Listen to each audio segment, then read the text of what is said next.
বাবারা কাঁদে না, এই কথাটা সম্পূর্ণ মিথ্যা।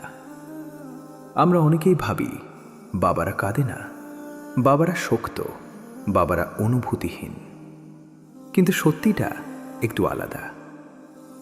বাবারা কাঁদে শুধু নীরবে। সারাদিন বাইরে কাজ, মানুষের কথা শোনা, অপমান সহ্য করা, সব কিছু সহ্য করে একটা মানুষ বাড়ি ফিরে হাসি মুখে বলে, সব ঠিক আছে সন্তান।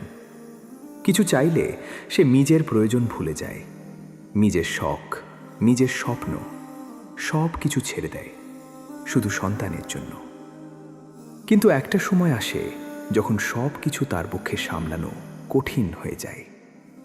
টাকা কম, চাপ বেশি, দুশ্চিন্তা, চারদিকে এক রাতে সবাই ঘুমিয়ে গেছে, বাড়ি নিঃশব্দ।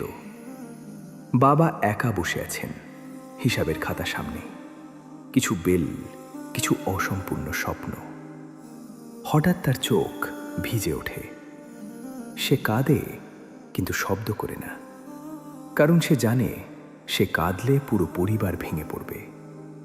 তাই সে নিজের চোখ মুছে ফেলে আর পরের দিন আবার হাসি মুখে বের হয়, যেন কিছুই হয়নি। শিক্ষা। প্রিয় নবী হজরত মুহাম্মদ সাল্লাল্লাহু আলাইহি ওয়াসাল্লাম আমাদের শিখিয়েছেন বাবা মায়ের সাথে সদয় আচরণ করতে, কারণ তাদের কষ্ট অনেক সময় আমরা দেখতে পাই না। ভাবুন, আপনি কি কখনো খেয়াল করেছেন তিনি আসলে কতটা চাপের মধ্যে আছেন?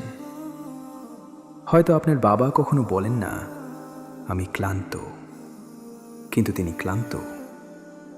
হয়তো তিনি বলেন না আমার কষ্ট হচ্ছে, কিন্তু তার কষ্ট হয়। তাই আজই তার পাশে গিয়ে দাঁড়ান।